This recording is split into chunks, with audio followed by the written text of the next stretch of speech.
Namaskar, Jai Hind, this is Anurag Gupta once again in front of you. In my series of the video, running a private school is the most profitable business. This is part 2. Part 1 में we have discussed the aspects of establishing a private school from scratch. What are the expenses, what are the operational expenses and how much money is required to build a private school from 0 to 100. आज मैं बात करूंगा एक private school को चलाने में promoters को, directors को, प्रिंसिपल्स को, स्टाफ को क्या क्या दिक्कतें आती हैं। उससे पहले हमको कुछ आंकड़े समझने की जरूरत है और वो आंकड़े हैं हिंदुस्तान में पढ़ने वाले बच्चों के। 25 करोड़ बच्चे हिंदुस्तान में सरकारी और गैर सरकारी स्कूलों में पढ़ते हैं। प्राइवेट और सरकारी स्कूलों को मिला के 25 करोड़ बच्चे पढ़ते हैं। ये एक 2018 की रिपोर्ट है। इन 25 करोड़ में से 13 करोड़ बच्चे तो हैं गवर्नमेंट स्कूल्स में और 12 करोड़ बच्चे हैं प्राइवेट स्कूल्स में। ये बात फिर से मैं बोल रहा हूँ, 25 करोड़ में से 12 प्राइवेट, 13 सरकारी। 12 करोड़ बच्चे जो प्राइवेट स्कूल में पढ़ते हैं उसमें से करीब 7 करोड़ बच्चे पढ़ते हैं स्टेट बोर्ड और नॉन सीबीएसई बोर्ड्स में और 5 करोड़ बच्चे पढ़ते हैं सीबीएसई बोर्ड में। एक सीबीएसई स्कूल की एवरेज फीस जो होती है, नॉर्मल स्कूल की अगर मैं बात करूं तो 20 से 30 हज़ार के बीच में होती है। स्कूल की फीस की अगर हम बात करें, ट्रांसपोर्टेशन वगैरह हटा के सिर्फ स्कूल फीस की बात कर रहा हूं, एवरेज निकालते हैं 25,000। 25,000 को अगर हम 5 करोड़ से गुणा करते हैं, that comes to 1,25,000 crore. Similarly 7 crore बच्चे पढ़ते हैं स्टेट बोर्ड के स्कूल्स में और non other CBSE board schools में। उनकी एवरेज फीस हम निकालते हैं 10 से 20,000 के बीच में, 15,000 एवरेज लेते हैं। तो 15,000 को 7 करोड़ से गुणा करेंगे तो 1,05,000 करोड़। 1,05,000 और 1,25,000 जोड़ के आता है 2,30,000 करोड़। ये है एक प्राइवेट स्कूल जो हिंदुस्तान के हैं वो रेवेन्यू जनरेट करते हैं, या इतना पैसा हम हर साल उनको देते हैं।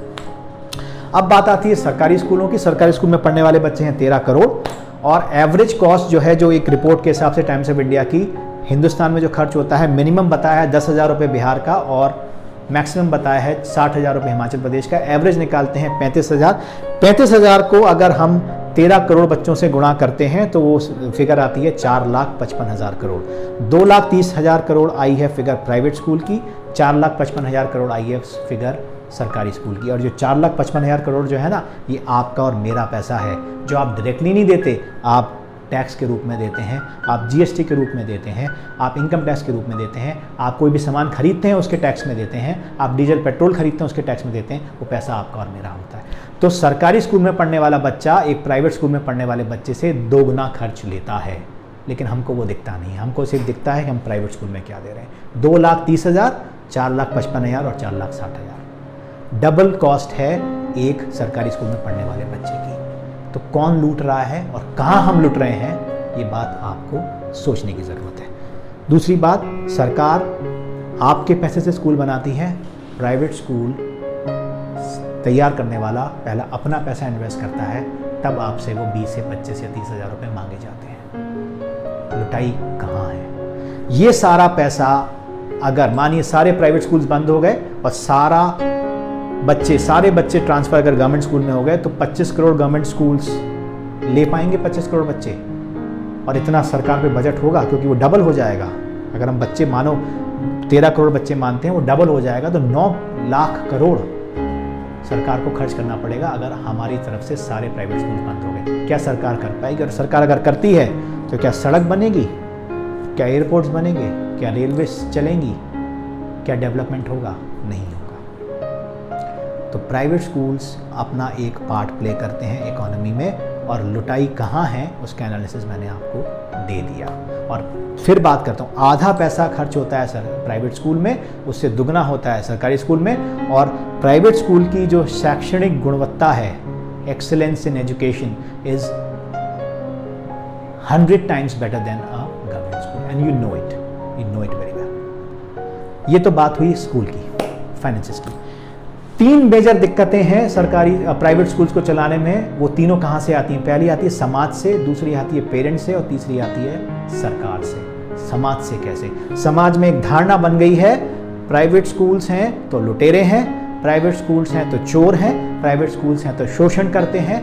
शोषण करते हैं या नहीं करते हैं, ये एनालिसिस मैंने आपको अभी 30 सेकंड पहले समझाया है। ये आपको सोचने की ज़रूरत है कि शोषण कहाँ हो रहा है। समाज की बात ये है। अब बात करते हैं पेरेंट्स की। हम लोग ना तो हार्डवेयर में डील करते हैं हम लोग ना तो सॉफ्टवेयर में डील करते हैं, हम डील करते हैं लाइव वेयर में। हमारा जो प्रोडक्ट है वो भी इंसान है, हमारा जो रॉ मटेरियल है वो भी इंसान है, हमारा जो मशीनरी है वो भी इंसान है। हम सब तरफ से इंसानों से घिरे हुए हैं। हमारा कंज्यूमर भी इंसान, हमारा कस्टमर भी इंसान। ऐसे में बच्चे को जब आप हमको देते हैं ना, तो आप बहुत कुछ देते हैं और हमको हमारी कितनी सारी चीज़ें ताक पे लग जाती हैं, आपको इसका अंदाज़ा भी नहीं है। फिर आप कहते हैं बच्चे को मारिए मत, बच्चे को डांटिए मत, बच्चे को ऐसे मत करिए, बच्चे को वैसे मत करिए, लेकिन अगर आपने नहीं सुधारा तो आपका स्कूल सबसे ख़राब है। ये बात हम हर पीटीएम में सुनते आए हैं और सुनते रहेंगे। आपके घर में बच्चा जब कोई शैतानी करता है, आप उसको 2 थप्पड़ लगाने में गुरेज नहीं करते, या हम उसको डांटने में भी 100 बार सोचते हैं, क्योंकि सरकार के नियम ऐसे हैं। ऐसी स्थिति में आप हमसे कहते हैं कि एक बढ़िया घड़ा बना के दो। कुम्हार से आप कह रहे हो कि आप बढ़िया घड़ा बना के दो, लेकिन अपना चक्का मत घुमा दो। वही स्थिति है हमारी यहाँ पे। आप अपने बच्चे को जब स्कूल में सौंपते हैं ना, तो लॉकर में रखी हुई ज्वेलरी भी इतनी कीमती नहीं होती जितना बच्चा आपका कीमती है। उसको हम 6 घंटे संभाल के रखते हैं, और वो जो रिस्क हम लेते हैं ना कि आपके बच्चे कुछ हो ना जाए, उस रिस्क की अगर कॉस्ट में आप गणना करेंगे ना, कर नहीं पाएंगे। फिर भी हम आपके बच्चे को अच्छा इंसान बनाने की कोशिश करते हैं, उसको पढ़ाते हैं, उसमें अच्छे संस्कार डालने की कोशिश करते हैं, और हमें मिलता क्या है कि आपको हम पैसे तो दे रहे हैं।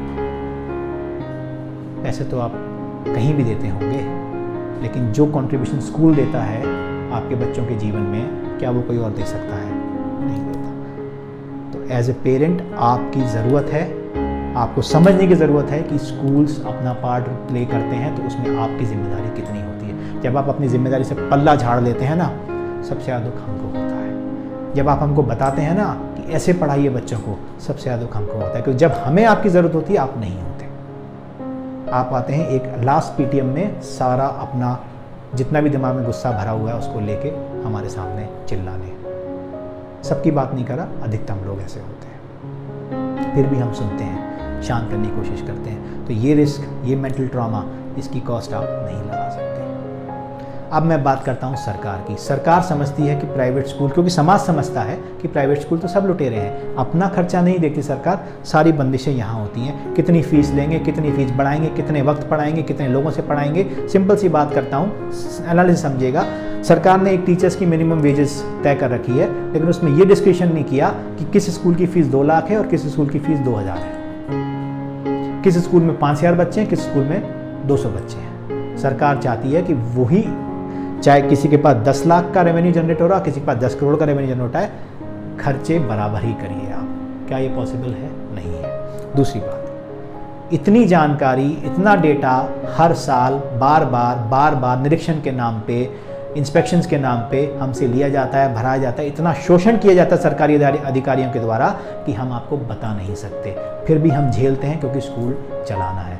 कभी कभी, माफ़ करिएगा, कोई सरकारी अधिकारी मुझे सुन रहा तो मैं उससे भी माफ़ी मांगता हूँ, कभी कभी ऐसे इलॉजिकल डिस्कशंस हमको करने पड़ते हैं अधिकारियों से जिनका कोई लॉजिक नहीं होता। तब हमको लगता है कि या तो हम बिल्कुल ही निरे बेवकूफ़ और गंवार हैं कि हमें स्कूल चलाना नहीं आता, या सामने वाला बहुत अक्लमंद है। हमें लगता है कि हमारी जितनी डिग्रीज़ हैं, हमारी जितनी पढ़ाई लिखाई है, हमारी जितनी एक्सपर्टीज़ है, वो सब पानी में चला गया। लेकिन हमको सहना पड़ता है। एक एक रुपए के लिए हमको आपसे जिरह करनी पड़ती है कि भाई हम ये पैसा क्यों ले रहे हैं, क्या इसका ज़रूरत है, क्या इसकी ज़रूरत नहीं है। फिर भी एंड में कोई नहीं मानने को तैयार होता कि आपके बच्चे को हमने अच्छा इंसान बनाया। दिमाग में रहता है आपने पैसा दिया, सिर्फ आपने पैसा दिया होगा, उस पर कोई शक नहीं है। यहाँ हार्ट एंड सोल हमने भी दिया है, हर प्राइवेट स्कूल ने दिया है। आप खुद इमेजिन करिए, अगर सारे बच्चे प्राइवेट स्कूल से निकल के सरकारी स्कूल में ट्रांसफ़र हो जाएं तो क्या एजुकेशन सिस्टम चलेगा? हिंदुस्तान का एजुकेशन सिस्टम कोलैप्स हो जाएगा। तो मेरी आशा आपसे सिर्फ यही है कि आप ये वीडियो पूरा देखेंगे, आपने देखा होगा, और इसको शेयर भी करेंगे। और जब भी आपको कोई बोलता है कि प्राइवेट स्कूल चोर हैं, प्राइवेट स्कूल कुछ नहीं करते, कुछ नहीं पढ़ाते, क्या होता है वहाँ पे, तो कृपया सरकारी स्कूल और प्राइवेट स्कूल के आंकड़ों को कंपेयर करिएगा और फिर बात करिएगा कि स्कूल चलाना क्या होता है। मुझे आशा है कि मेरा जो मैंने जो सोच के वीडियो बनाया है वो विचार मैं आप सब तक पहुंचा पाऊं, और एक जो समाज में नेगेटिव पब्लिसिटी हो रखी है स्कूल्स की, उसको मैं कुछ कम कर पाऊँ। गलतियाँ हर किसी से होती हैं, स्कूल फ्रेटर्निटी भी उससे अछूती नहीं है, लेकिन हर इंसान, हर स्कूल गलत नहीं होता। हर किसी को एक लाठी से हम नहीं हाँक सकते। बहुत बहुत धन्यवाद मुझे सुनने के लिए। नमस्कार, जय हिंद।